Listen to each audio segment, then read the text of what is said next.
What's holy art and sacred service? And what the fuck is the Via Creativa?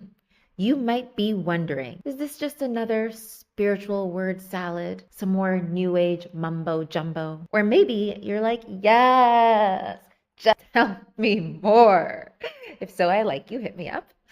Either way, if you are a creative being with big dreams of impacting the world through your work, and you have a deep, potent spiritual side that you're yearning to combine with your creative fire, then stick around because, baby, this video is for you.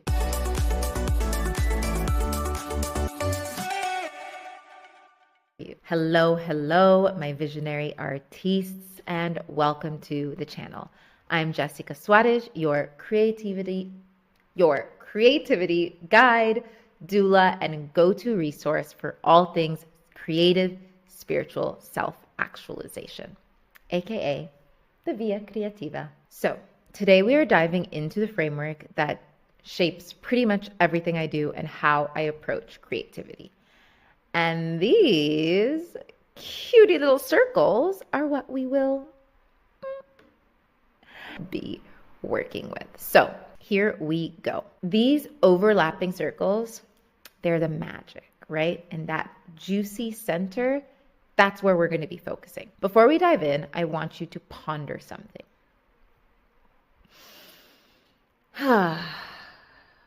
Connect to your most creative self, to your heart. Take a beat, drop out of the mind, and ask yourself, why do you create?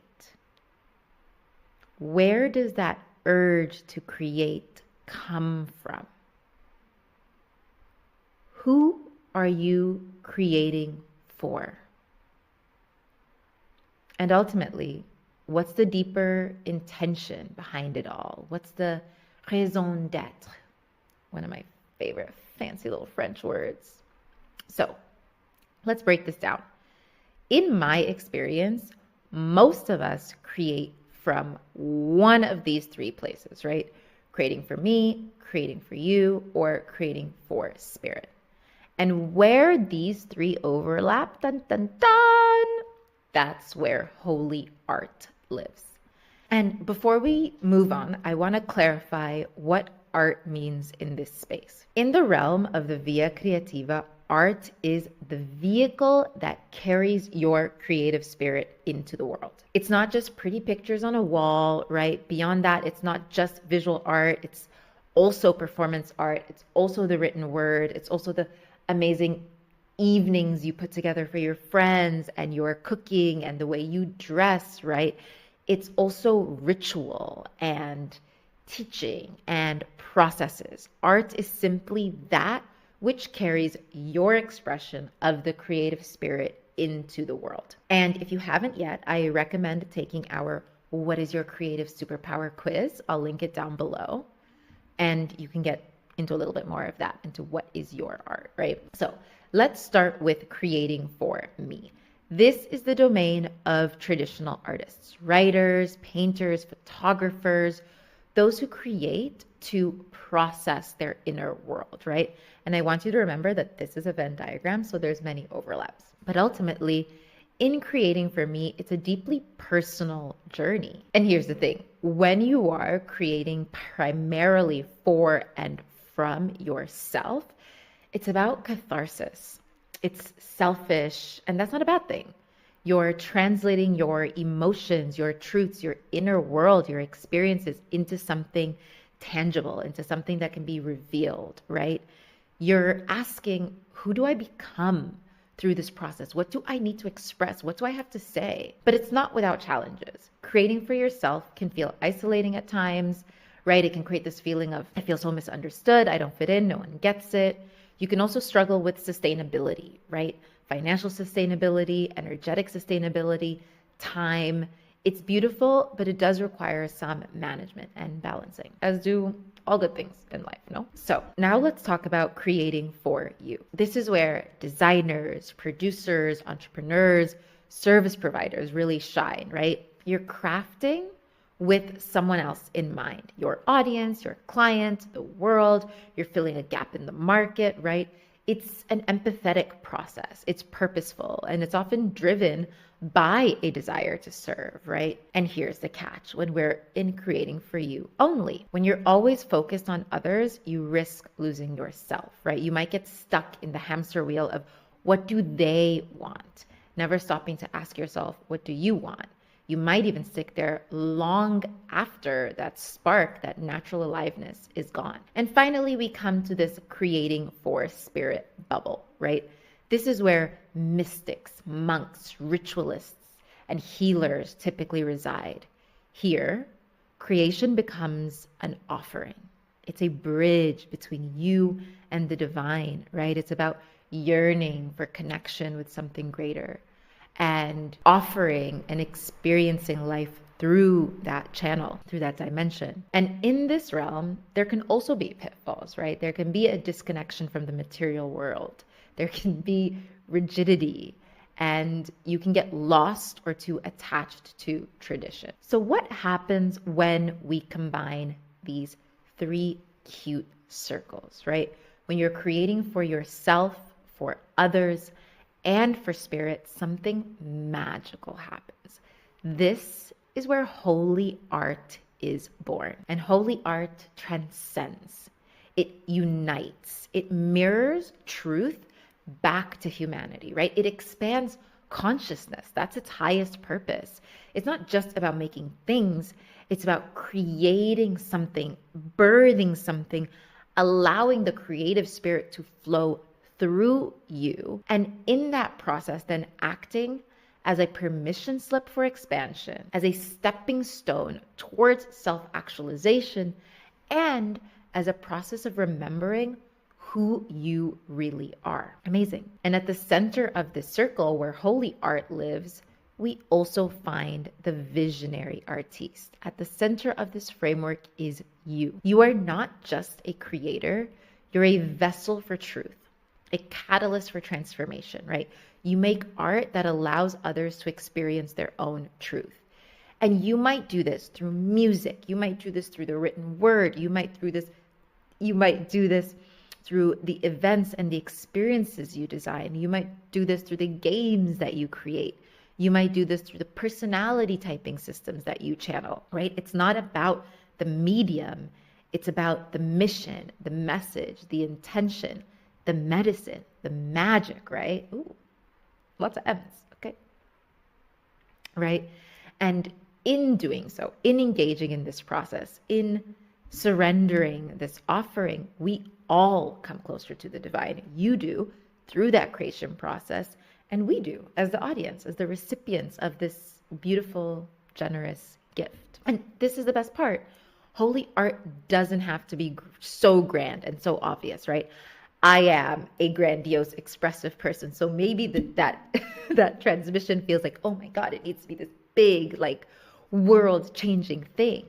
But it can be subtle. It can be delicate. It can be deeply personal, right? It can be intimate. It is as valid when it's offered in a love letter left on the pillow of a beloved as when it's presented on a stage in front of thousands, right? So I don't want you to get lost in thinking about scale when we're thinking about holy art or visionary artiste. It's about connection and transmission, and that can happen with just one person, right? It's not about thousands and thousands, but its impact is always massive. Its ripple effects are deeply felt. Another way of looking at this approach is we can see creating for me as artistry, right? Creating for you as business, and creating for spirit as spirituality. We could also label this artistry creativity, but we're going to stick to this for now. And when these three come together, we have sacred service. This is how we weave our gifts, our talents, our expression, aka our art, with our offerings, how we support others, how we offer value, our business, and our spiritual practice, our unique connection to the divine and how we reveal ourselves to be this divine light, our spirituality. Bring them all together. We've got sacred service. And the Via Creativa is this path, right? It is this process of creating and sharing art, aka vehicles of the creative spirit, as your spiritual unfolding. It's a conscious choice to engage with creativity in this way, right? It's how you self-actualize and remember who you truly are. It's a beautiful thing. So before we wrap it all up, I do want to share some common pitfalls and how to balance these three delicious circles. So when we're existing only in the creating for me bubble, right? Not only do you risk isolation, as we discussed earlier, you also risk entering what I call the no head zone, right? It's no mind, all heart. Here, there's a lack in strategy, right? In connection, as we talked about, and in sustainability, right? Without any of that strategy, without that future thinking or planning, we often suffer the consequences of having no security and no money, right? There's no root in many ways. It's all like, oh, this is what's most alive for me right now. This is what I want to express. This is what I need to say, which is great. But if you're not also thinking about how that serves another, or where is this coming from? Is this coming from my ego or from my spirit? It becomes almost overly self-indulgent, right? I like to joke that, like, especially us actors can be really like emotionally masturbatory. We love emotions. And when that goes to the extreme, it just becomes about this like self-indulging in my feelings. And then we don't really actualize. We don't engage in that process of the Via Creativa. And if you're only living in the creating for you zone, you can start to enter that no heart zone, right? As we talked about, it becomes all about what others want from you, right? Or maybe it becomes about the bottom line. You've realized that you can serve this gap in this market so effectively by doing this one thing. So you stick to that one thing, never challenging yourself, never expanding yourself, never stopping to ask yourself, what do I need to say? What is my truth, right? It becomes all about the other. Here we risk burnout, we risk people pleasing, and you lose that spark, that connection to your unique aliveness. And when we're only in the creating from, right, bubble, we have that pitfall of no body, right? No body as in like disconnected from the material realms. It's a disembodied experience. At its worst, it can lead to being disassociated, right? Living so much in the upper realms without integrating the lower ones, right? It can also be nobody as in nobody, right? You're lonesome. Like it's just me and this direct divine experience, which is delicious, which is beautiful. But lest we not forget that the divine is also embodied in all of these beautiful people that surround us, right? We are so in the macro that we ignore the micro. And here we can very easily risk like rigidity, that disconnection. It can foster like an inability to innovate. We become so trapped by tradition or lineage or dogma that we don't roll with the times. We forget that Kairos and Chronos, linear time and divine timing, dance together.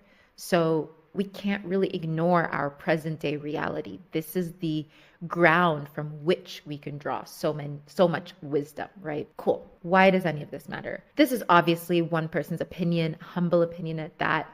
But here's the thing. Humanity is evolving and we are seeing it so acutely right now, right? We are in the rise of AI. We are also, anyone who's living right now has lived through this evolution and implementation and integration of not only technology, but the internet and social media. And this has changed how we relate, how we see the world, how we think, how we process, how we experience. And this is going to continue to be true as AI and intelligent machines become more integrated with our way of being. Now, we can be scared of this, but we can also think of this as simply another unfolding and expansion of consciousness. I hold the perspective that if consciousness, if the divine, if God, if source, if spirit, if the light did not want it to be so, it wouldn't be so. It's here because collectively we have manifested and created and allowed this consciousness that has produced this intelligent machines that are able to learn into reality. They're here, right? There's no running away from it. What this shows for me is simply one piece of very tangible evidence that consciousness is expanding in so many ways. And visionary artists like you have the capacity to lead the way, right? Visionary artists are natural born leaders. And in a couple of weeks, there will be a video dropping called What the Fuck is a Visionary Artist? Where we'll dive really into the nitty gritty of this. But you, as a multi-passionate creative, as a visionary artiste, hold so much of this potential and capacity to be a leader in this movement of consciousness expanding. And you get to do it through your art, meaning that at the same time, you expand, you evolve, you come closer to your self-actualization. It's such a beautiful journey. And when we are aware of it and we can engage with it consciously, it becomes our superpower, right? So when we find that balance, let me come back to the screen here. So when you find your balance, your unique balance between creating for and from yourself, for and from others, and for and from spirit, you step into your sacred service.